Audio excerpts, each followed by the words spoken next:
I saw on your social media you had a bunch of dates in Texas, and I'm like, wow, Texas loves Mareux.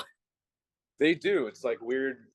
I don't know. I can't explain it, but like a huge number of fans are either in like I think it's like Houston or San Antonio and Dallas. So I don't know why, but I'm grateful for it. I don't care. So, does your analytics show like where the demographic of your music is mostly populated at? It does. It shifts all the time. I think right now it's like Istanbul, Turkey, and like London, England, and somewhere else, maybe like LA or something. But yeah, it's changing all the time, weirdly enough. Of course, LA will be there because that is, where you're from, your hometown. Yeah, yeah, I've yeah, been seeing on socials, you've been very interactive with the crowd, to the point where you're crowd surfing. And I yeah. want to know, what was the first time that you crowd surf at a show? Not your own show, but maybe at a concert you've been at. Never. I think my show was the first time. I honestly, I haven't been to too many shows. I've always been like a shy person. Never really went out too much. So, but that's kind of changed a little bit. Now that I have to perform in front of crowds, I can't be as reserved anymore. So, I think it was the first time. Yeah, it was like Coachella, and I was just like, whatever, just do something, and I just jumped in the crowd, and they lifted me up, and yeah, it was a super sick moment. I'll always remember it, always cherish it. And I mean, I'm super jealous because you did not do that in San Francisco, and I was attendance in San Francisco, and it was Oh sold wait, out. thank you. Yeah, I think the Coachella show was the first time I had a little drinky before Ooh. a show. So I let loose, and then since then I've just been like, oh, okay, I can do that, and people enjoy it. So What's your yeah, I choice of mean, drink? oh, gin soda with a little bit of lime. Oh, okay. My I'll make favorite. sure to remember that when you come back to the Bay Area. I'm like, make sure you hook them up with gin soda because I want them to Yeah, crowd surf. Yeah. yeah, for sure. Yeah, I mean, we haven't played too many shows. Like I think tonight's like our 15th or 16th show. When you saw me, it must have been like our 10th, something like that. Um, it's a process, like learning how to perform and play shows and stuff like that. So There's a lot more technique. I mean, it's not just rehearsals, but you also have to consider like the crowd interaction. So you're all think of that as well as like, okay, I hope I don't forget my lyric. yeah, I think early on it's you don't want to forget lyrics. You want to know how to play the songs, and you want to like try and sound good and whatever. Mhm. Because live shows is a whole different skill set over like recording at home, and it's not like you can do your best take at a live show. And the other part you got to think about is like the whole performance and like keeping it fun for everyone, and keeping the energy up and crowd control and all that stuff. So I feel like now that we've kind of got most of the actual like sound parts like figured out, I can kind of focus more on the actual performance and making it like a higher energy kind of experience for the fans. Going back to the San Francisco show, most artists, they just wait to come out when it's their set time. But I did notice that you actually popped out earlier. And you checked out the other opening acts, and I do have a picture. I don't know why. I mean, it may come off very stalkerish. I'm sorry, and I promise I will Yeah. delete it right after. But there's you. Very funny. But I want to know, why do you think it's so important to also support the up and coming acts as well? That night I was just like a fan of all the bands that performed, so it was kind of easy. But yeah, I mean, it's nice to show respect to other bands and watch their sets, or yeah, it's just thank them during the show or whatever. I think sometimes honestly I forget to do that sometimes, even though I love the other bands. It's just like there's so much going on, you just forget sometimes. But I think it's just important to show a little respect uh, to your openers or whoever else you're playing with. Yeah, it's just a nice little gesture. I enjoy nice little gestures, so that's just a nice little gesture. Absolutely. And I think you did a Southern California show where this other goth disco band, Glass Spells, like I think they Mhm. opened for you. Do you recall that? Yeah, and San Diego. Yeah. I actually Yeah, interviewed them. They're like really great duo. They're actually playing at Crew World Festival. And yeah, yeah. I saw that. is that ever a goal? I know you just played at Coachella, but obviously Crew World is in the realms of your music that you make. I think it's a cool festival. Most of the time, most of the time they have. Well, they've only played 2 years, but I mean they've only had it for 2 years. But yeah, they always have like good bands, and yeah, I see a lot of my friends on their uh, what do you call it, the show poster or whatever. I don't know, lineup, yeah. Um, but yeah, I don't know if we're gonna play it. I mean, if they offer it, whatever. I'm sure we'll play it. But yeah, I mean, I think we're just down to play honestly any festival, regardless of like who's on there. We're just grateful to play shows and to kind of broaden the fan base. So yeah, I mean, if the world reaches out, then we'd be more than happy to play it. Sweet. Well, what's funny was because like a lot of the newcomers in the goth wave scene, they get excited when they get booked to Crew World, but then I've spoken to like older, like original 80s bands. I'm like, so how Yeah, was it like playing Crew World? They're like, it's like another theme show. They kind of want to break out of that yeah, old sure. I decade and get stuff. it. We're honestly every time we get like a show offer or like a festival offer, we're stoked. Like we don't. I guess we don't think that far ahead. We're just like happy to play. Exactly, you're just happy at the moment. They're like, "Yes, I just want," like you said, it kind of reaches all the ages. So you're, sharing your music to whoever is willing to listen. And you hit a lot of milestones. I mean, you've been uh in the music scene for over a decade, and then you Mhm. dropped your EP. Now your debut album is out. You played Coachella. I saw you have even tour dates in Europe, and now that Yeah. you dropped your official debut, do you feel like you have to prove yourself even more? You don't want to be recognized as the guy that covered The Perfect Girl? Yeah, I mean, the pressure's always on me, like from the start. Even like 10 years ago, I felt that pressure to kind of prove myself and make good music people want to listen to and enjoy for for their whole lives, and music they can pass down to their kids. So yeah, I mean, yeah. To answer your question, I guess the pressure's always on, and it's always high, it's always intense, and it's like always on my mind. And I mean, if people want to remember me as the guy who made Perfect Girl, like whatever, I'm cool with that too. Honestly, it's like at least I made a hit, or like a gold platinum record.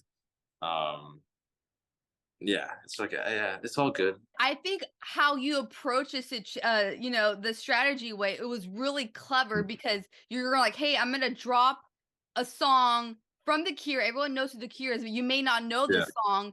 Make it my own version. And okay, I'm gonna be honest because I've yeah, never really heard that particular song for The Cure. So I listened to it, and I yeah, honestly have to say, I think your version is way better. I'm sorry, Robert Smith, but I do like Moreau's version of Perfect Girl. yeah. I mean, you know what? The Cure have so many good songs. I feel like, hey, let me get one. Let me get one on you guys. But yeah, I mean, the way I made the song was like it's just like I forgot how low it was. It was like 23, 24. Like not really thinking, and I think that played in my favor.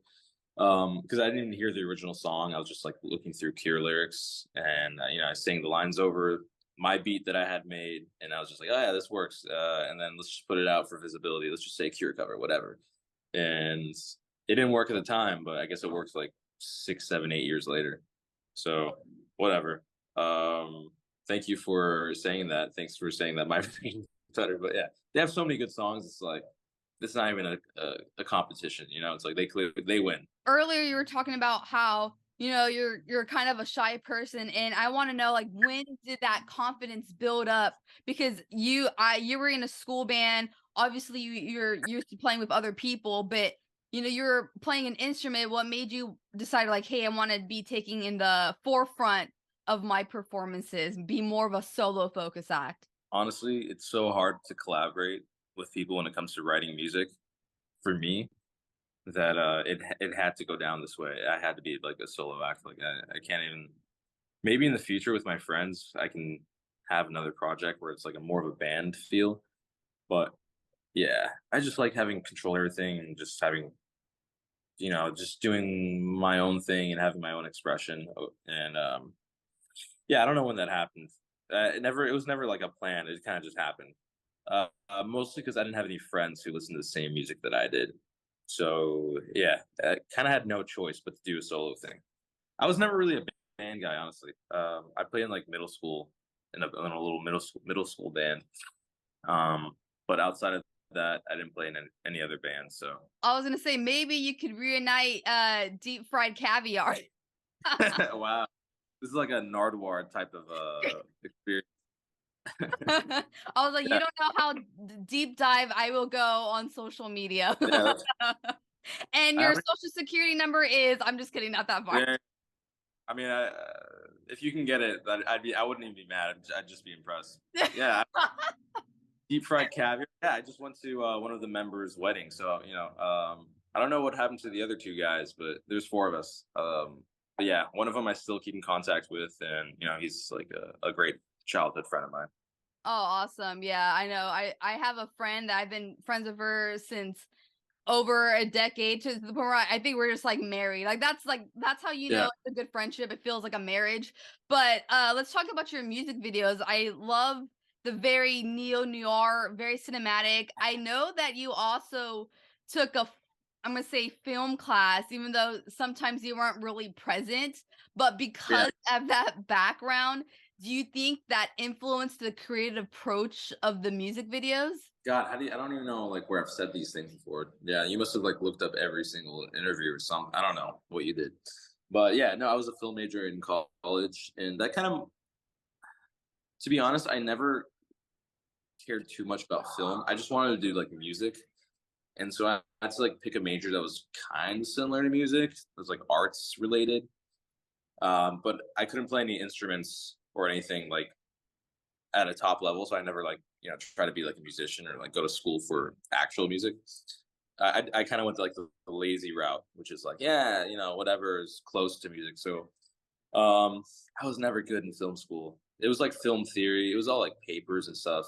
So when it comes to visuals, I kind of just like I give them an idea, like like I gave like Muted Widows like an idea, and I just trusted them. I trust their vision. I know they're all like tastemakers, and they're all like incredible creatives.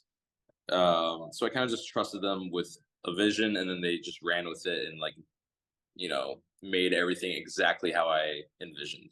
So I can't give myself that much credit. It's We come up with the concepts, and then that's kind of it. I did the college route too, and it's like papers after papers, like 10-page papers. I'm like, it's hard for me to believe that even Steven Spielberg or James Cameron wrote 10-page like thesis paper that it Yeah, wasn't a script. You know what I'm saying? that whole experience in college was a blur. I barely went to class, like you said. Um, they would have screenings, and then we'd have to write papers. But I would just like stay home, watch the movie on my laptop, and then Mhm. just like write a stupid paper that made no sense. And then the rest of the time I would just spend writing music and like producing things, which I'm glad I did because it honestly it paid off. But yeah, I mean when it comes to film, I can't take credit for anything. I'm just so lazy. I don't even want to watch movies anymore. I probably watch like a movie a month or something.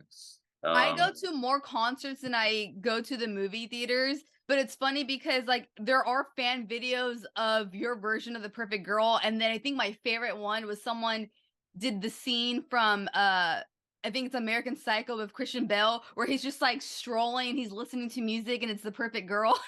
yeah, yeah, yeah. I know what you're talking about. Yeah, that's like a template on TikTok. I think I know what you're Yeah. saying. Yeah. Yeah, and I think someone else did Pulp Fiction as well. But okay, so I know you won't take credit for it, but I gotta say, because comparing watching the Perfect Girl music video as well as Night Vision, and Mhm.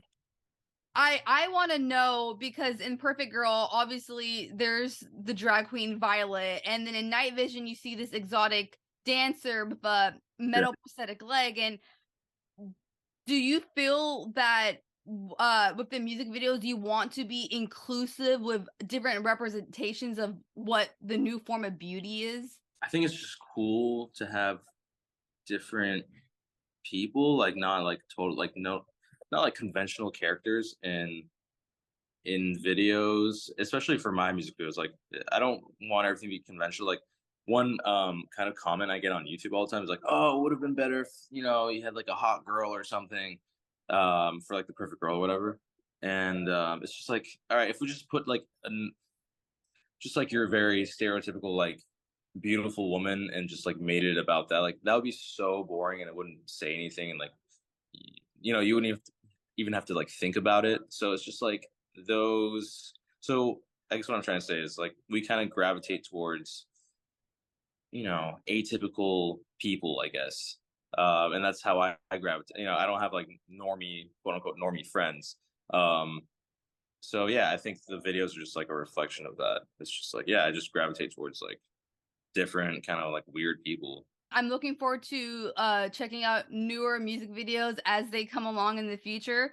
I want to reference a quick tweet you did, and this was back in February. 20% off Bed Bath and Beyond coupon or dinner with Mareux. How is a dinner date with you? Are you a romantic person? I can be romantic with one person at a time. So I can be romantic with my girlfriend, and yeah, so like a date with me while I'm taken is probably like the worst state of your life, and like I'm just like not giving you the attention you need. I'm probably not giving you the conversation you need or the eye contact. And then after the date's done, I'm just like, all right, thank you. I'll see you later. So it's probably not the best date. But we can probably go, probably, I don't know, some ramen maybe. We'll get some ramen. We'll have a drink or two, and then we'll just talk about dumb things the whole time. So if that's what you like, then you'll have a decent time. But otherwise, yeah, date with me is not going to be that fun. Okay, so you talked about your girlfriend. I believe I Yeah. saw her in the San Francisco show. Now, I'm going to quote your lyric killer. How long can you be apart from a loved one? How long do you think you could be apart from her? Well, right now it's been almost a week, and it's hell.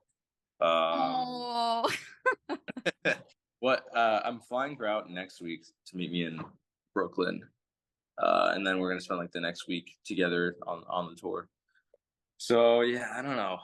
2 weeks, I guess, is max. You know, I don't know. I guess it depends what you're doing, what they're doing. But for us, we're pretty bonded. So I give it like a week or two max. okay. All right. That's same with me. Like a week, I'm like, okay, why are you not hitting me up? Yeah, I mean, yeah, we hit each other up multiple times a day, so that's not the problem. The problem is like, you know, it's hard to fall asleep without, you know, that person, or it's the day's not as fun, you know. It's hard to keep going throughout the day. Just based off the name of your album, Lovers from the Past, do you think that your past relationships really shaped you as an individual, as a musician? Yeah, no, it's definitely shaped me. But also like I throw in a healthy dose of fiction, and I try to just like make each song like a composite of like fiction and like past experiences and stuff, while still keeping it like very relatable, to whoever's listening. Because yeah, I think that's important for music. Yes, exactly. Being relatable. Otherwise, I think people would just get lost, and not in a good way. Okay, we Yeah, only have a few minutes left. sure. Again, some heavy research. I found out that you used to be an EMT, Yeah. and thank you for your service. I think it's like an underlooked position. You know, you don't have to thank me. No, you know what? I did the lazy EMT route. Honestly, I did IFT, which is like inter-facility transport, which is like, you know, taking people from hospital to hospital, or like urgent care to hospital, or you know, a lot of cases, unfortunately, like from hospital to hospice. So it was how do I say this without, you know what? I used to be that guy, so I'll say it. But it's like a glorified medical transport, the work I was doing. But yeah, I had friends who were like 911 EMTs, and like, you know, those are the real heroes, so to speak. I wanted to know because a lot of people they see EMTs, paramedics as like the ones that save their lives because when they need help, they're like Yeah, ones to call. So I want to know, are there any particular songs that felt like that made you feel like they saved your life or they impact you in a different way? I kind of look at like albums as like very impactful. I would say like Interpol's first album, Turn on the Bright Lights, like that was very impactful for me, and that kind of introduced me to like a whole like a couple of different genres of music. So, that's what I'm trying to do for kids these days. Is like be their intro to a bunch of different genres because that's what Interpol did for me. So I want to just carry on the torch, so to speak. These kids these days, they got to listen to Mareux and then The Cure, Right. New Order. Yeah. If then they'll want to dig deeper and find bigger, better references and whatever. Okay, I work at a news station, so if you could come up with any news headline, what would it be? It's an insane question, but I love it. Local man. Uh, wow, you really put me on the spot. Local man lost in the sauce or something. I don't know. Something that makes no sense that people are like, just turn the TV off, please. Okay, time to go to bed. So random. I Yeah, like it. And I did see that you're a fan of The Simpsons. Do you have a particular favorite character? I think I really like Troy McClure. I feel like I relate to Nelson the most because I just laugh at people. Ha ha. Yeah, 100%. No, that's honestly like one of the deeper characters in The Simpsons because he's gone through so much, and no one understands. They kind of just they want to punish him for everything, but it's really not his fault. Yeah, exactly. Okay, well, Aryan, thank you so much for this quick banter that we had, and I hope you have a fantastic evening show. All right, Uh, bye. yeah, see you soon. Bye.